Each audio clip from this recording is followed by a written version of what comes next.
যদি বলবো নাই পলিথিন, মুরগির জবা মুরগিটা রেখে চলে যাব, নিবে না।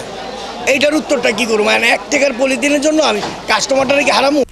1 অক্টোবর থেকে অভিজাত সুপার শপ আর 1 নভেম্বর থেকে সকল কাঁচা বাজারে পলিথিনের ব্যাগ বন্ধ করা হবে। পলিথিন ব্যাগ তৈরির কারখানা বন্ধে অভিযান চালানো হবে 1 নভেম্বর থেকেই। পরিবেশ, বন ও জলবায়ু পরিবর্তন এবং পানি সম্পদ মন্ত্রণালয়ের উপদেষ্টা সৈয়দা রিজওয়ানা হাসান বলেন, এরপর আর কোনো বৈঠক নয়, আইনের প্রয়োগ হবে বলে হুঁশিয়ারি দিয়েছেন তিনি। আরও জানাচ্ছেন নয়নাদিত্য।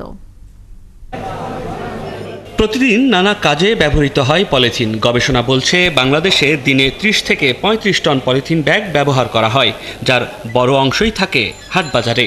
একটা মুরগি নিয়ে 3টা পলি চায়, বলে গাড়ি নষ্ট হয়ে যাবে। যদি বলবো নাই পলিথিন, মুরগির জবা মুরগিটা রেখে চলে যাব, নিবে না। এইটার উত্তরটা কি করবো? মানে 1 টাকার পলিথিনের জন্য আমি কাস্টমারটা রেখে হারামু। পাইলে তো সেটা আমরা দিব, আর আমাদের কাছে না আসলে আমরা করতে দিব। এটা কারখানা যেমন করে আপনার বন্ধ করতে হবে। আমরা আসলে কতটুকু আমরা সবাই সচেতন, এটাও তো একটা দেখার বিষয়। শুধু সরকার একা করলে তো হবে না, আমাদেরও তো একসাথে কাজ করতে হবে। যদিও 2002 সালে বাংলাদেশে পলিথিন ব্যাগ ব্যবহার নিষিদ্ধ করা হয়, এই সিদ্ধান্ত কার্যকরে ঝটিকা কিছু উদ্যোগ দেখা গেলেও তা বাস্তবায়ন হয়নি। এবার আবারও সামনে এসেছে পলিথিন ব্যাগ বন্ধের ইস্যুটি।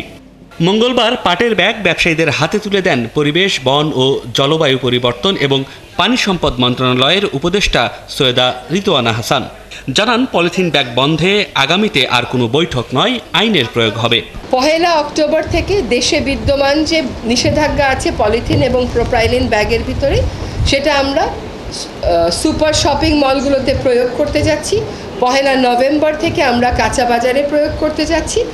একই সাথে 1 নভেম্বর থেকে পলিথিন যারা উৎপাদন করেন সেখানেও আমরা জোরে আমাদের অভিযোগগুলো পরিচালনা শুরু করব।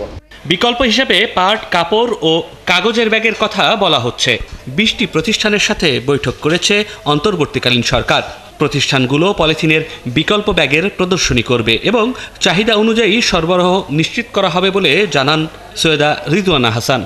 এই 20টি প্রতিষ্ঠান আগামী 29 তারিখে ডিপার্টমেন্ট অফ এনভায়রনমেন্টে পরিবেশ অধিদপ্তরে একটা মেলা করবে তাদের পণ্য নিয়ে। ইতোমধ্যে সুপার শপিং মলগুলো তাদের কিছু চাহিদা প্লেস করে দিয়েছে যে আমাদের এতগুলো ব্যাগ লাগবে, সেই মোতাবেক ব্যাগের যোগানেরও ব্যবস্থা করা হচ্ছে। পাশাপাশি নদী পথে দেশের ভেতরে প্লাস্টিক আসা বন্ধে আন্তর্জাতিক মহলেও উদ্যোগ নেবার কথা জানান তিনি। আপনি খাবেন কি খাবেন না? নয়নাদিত্য, 71, ঢাকা।